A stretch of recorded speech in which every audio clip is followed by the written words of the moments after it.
You unlock this benefit with the key of Patreon. Beyond is another dimension. A dimension of thought.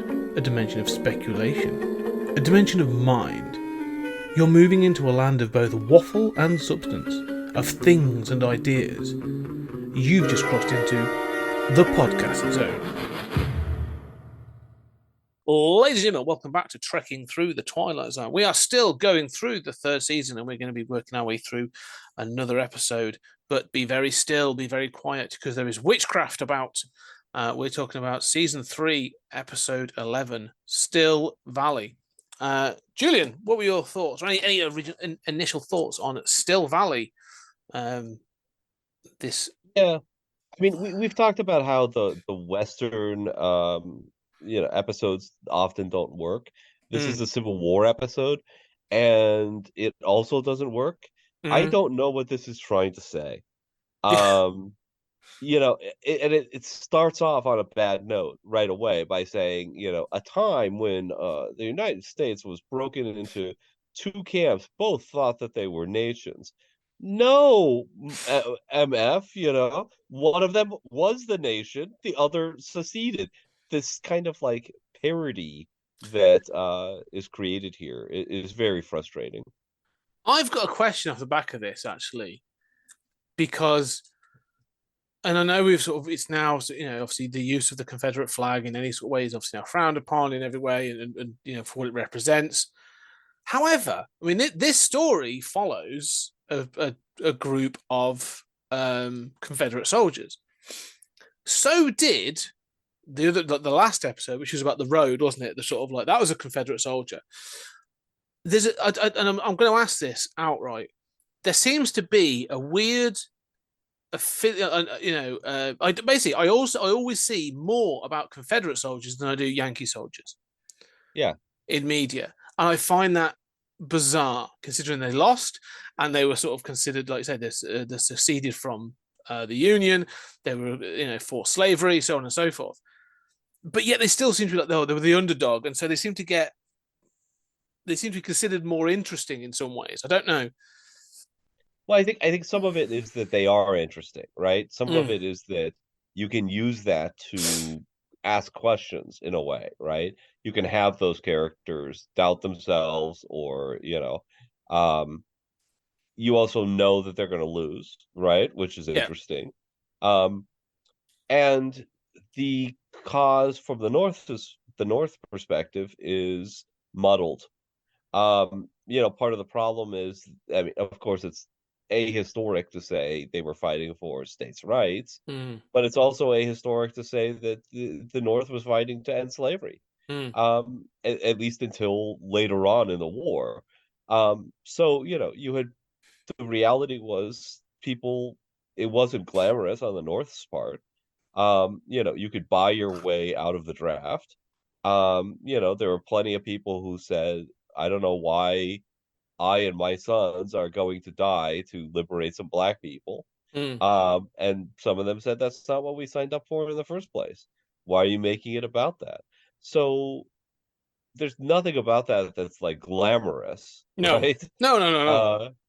And while the South isn't glamorous, at least it's interesting. Yeah. So I kind of understand that, but there also was this kind of rehabilitation of the Confederacy. I mean, when you see all those statues going up, a lot of those statues went up in this period. And yeah, some of them went up in the early 1900s, but it was especially in the 50s and 60s that a lot of statues were going up, and there was this kind of rehabilitation of the grand old cause. And so, unfortunately, I think that might be partly why you're seeing this. Okay, because I do find that interesting. That I said that's part of it. But I mean, the story itself is just sort of sum up. There's a small group of Confederate soldiers, and there's a Yankee troop coming into a nearby town. They've been trying to sort of follow it by listening to what's going on, and it goes very, very quiet. So one of them, it's not a group; it's just two people. But what they go into the town this guy goes into the town to find out what's going on, and all the soldiers are mid-march or in mid-strides, frozen in time. They refer to it as being asleep, and he finds this old guy, this old timer, and he confesses that he's the one that did it using witchcraft. And he shows him this book, and he takes the book, and then just sort of like meets back up with his group, his platoon, whatever, and then says, "Oh, we can do this, and I can do that, and I can, and he does it once, but then the next time he does it, he has to basically sort of denounce God, and so doesn't. And it sort of comes down to this thing of like, we can stop the war, we could win, we know we're on the back foot, so on and so forth. But because it's about denouncing God, he won't, and so he burns the book. It's very linear. It's very linear. This whole thing feels very linear for a Twilight Zone episode. And so I'm very sort of like, yeah, it's sort of like this happens and this happens and this happens. But that's it. It's witchcraft. Yeah. Well, I mean, we've talked about how not every episode is a sci-fi episode. Oh yeah, I don't mind that as much, but yeah, I mean, this is magic, and it's fun seeing the soldiers frozen, right? I mean, yeah, that looks cool. That's fine. It's cool kind of hearing the sound of them marching and then suddenly stop, and that sort of mystery. I mean, there are things here that are interesting, but like you say, it's very linear. Go ahead. I was expecting when the old guy comes out, and your soldier, your corporal sergeant, whatever he is, has gone between. He's woven amongst these frozen soldiers, and he's sort of seen them loading up this carriage and stuff. And he bumps into this old guy. I almost thought it was going to be like a temptation episode. Like the old guy was the one who was like, "Well, I've done this using witchcraft." A young, because he does say he wants to pass it on to him, doesn't he? He wants to sort of pass it on to this young soldier. Or he's grizzled, but he's still looking younger than this old man. But I thought it was going to be a sort of like tempting him with, you could end this war now, you could do the right thing, but you have to renounce. I thought there was going to be that sort of. I think that is exactly what it is. But it's not. Oh, is it? Because I didn't really feel that. It was never really felt like a temptation. It was because usually there's more to it. Like I thought that the old man would then disappear and be like, and be the devil or something. The old man dies soon after, and what I think is interesting is like they don't pull their punches. They're like, oh no, this magic is from the devil. Okay, like it's straight up from Satan. But the effect of this temptation and of having the South say, we could win, we could have won, right? Which is, first of all, part of this grand old cause narrative, right? Like, we could have won.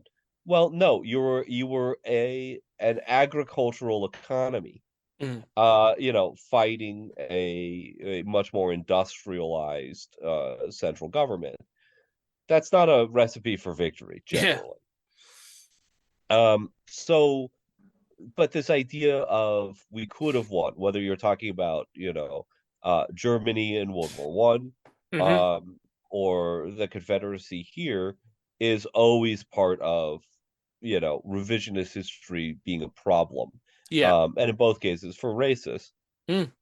So we could have won if we were willing to denounce God. So, right, what does that mean? The Confederacy was a wholly just cause and filled with people who loved God, and that's why they lost? This is what, and this is sort of why I'm getting to this whole thing about why Confederates, because it has this thing about like not denouncing God, and you have the guy who's like, no, I just want to go home, sort of thing, and let's do it because I just want to go home. And I get, like you said, about them being interesting, but I'm like, that's exactly my point. I'm like, what is this trying to say about these people that have chosen to fight for this side? Yeah, I think the best version of it is just an anti-war statement that like both sides love God.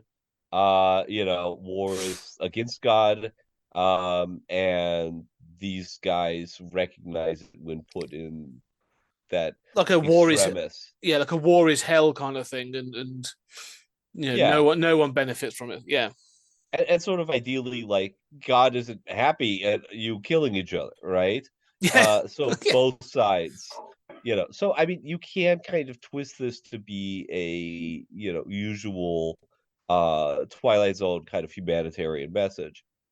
But as you say, it's muddled, and it's really upsetting that it's the Confederacy. Mm. Um, and that they are depicted in this sort of way.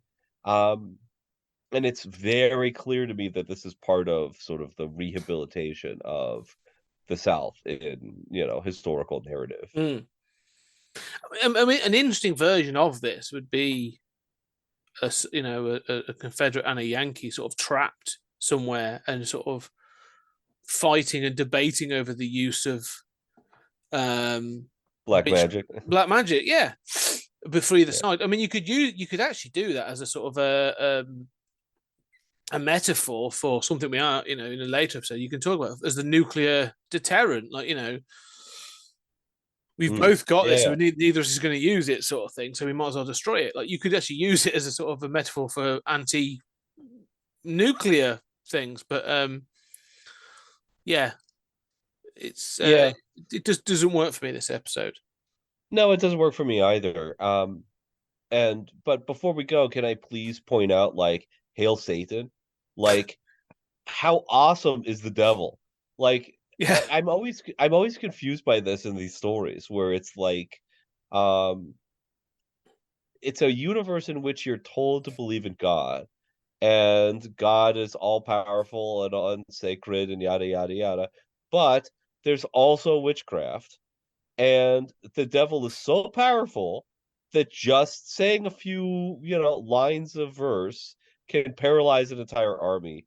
They can easily win a war against, a powerful force that has machine guns, and we're in the age of ironclads and stuff. yeah, This is yeah. not, like Greeks on horseback or something, And the devil is just like, yeah, you know, I could sway history that easily.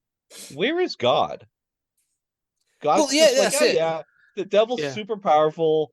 Look, the devil will help you. God's just like, yeah, go ahead and do it. yeah.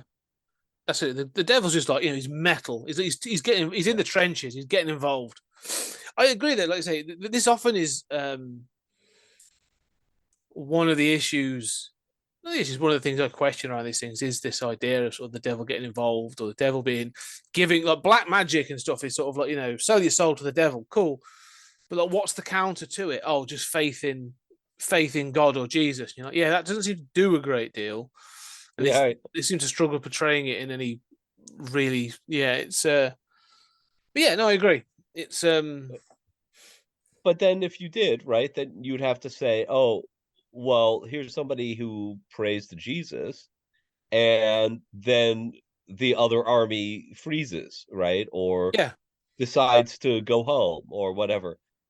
But then if you actually depicted that, then you'd get into the problem of like, well, why doesn't that happen now? yeah, Because everybody's praying for that. Everybody thinks God's on their side. Um, we have this, we talk about miracles, but they're so tawdry and superficial, right? I was healed. Right. Yes, right. That's wonderful. Meanwhile, we're praying for the end of war in the Ukraine, and that's not happening. So I'm well, glad Jesus is focused on your cold. yeah, well, yes, yeah. My sniffles have gone. Yeah. Praise be. Well, you say about miracles, and it does make me think about one last thing. Is have you ever heard of the Angels of Mon? No, not offhand, no. Okay, so the Angels of Mon is a story. This is a fascinating story. So it was a story that's sort of or a legend that came out of the First World War of, Mm. and this goes to show how God chooses sides, because there were British, Belgian, and a series of other troops in a trench, and as they came out the trench, they were being fired upon by the Germans, but they were then supported by this great white light, and it was these angels that came down and defended these the Allied soldiers as they sort of marched across no man's land, and they won this battle at Mon. And it was reported, and people talked about it, and all this other stuff. And it was talked about in church. Like people back home in Britain were talking about this event as if, like, this is clearly, look, our boys are going to win because it's ordained by God. kind of thing. And so this was a miracle that people were chanting on about. It turns out it was a short story that the guy who Arthur Machen had written, the guy who wrote The White People and the Pan story, Great God Pan. He'd written it for a local newspaper, and it was about archers, and someone had taken this story, thought it was real, because the way it was presented as this short story was presented almost like, like they do it first person accounts and stuff, and it had spread. And so but this was taken and quoted as you say, the power of God intervening in war. But yeah, so there is that. Yeah. Well, right. Why doesn't that happen? Yeah. And it's hard to understand what universe this episode takes place in. And if there is this kind of witchcraft that's powerful, why do we not see this all the time? I mean, how is the world that we know possible? I mean, I guess behind the scenes, witches have for generations controlled American history. I don't know. It's not a great episode. No. I think we'll wrap up on it there. I both agree. It's not a fantastic episode, and we'll move on to hopefully some better ones. But yes, metal. But there we are. That was Still Valley. So, ladies and gentlemen, I hope you've enjoyed it, and I hope you support. Continue to support us on Patreon. We're still going on there. But yes, for now, thank you very much, and we shall see you on the next episode.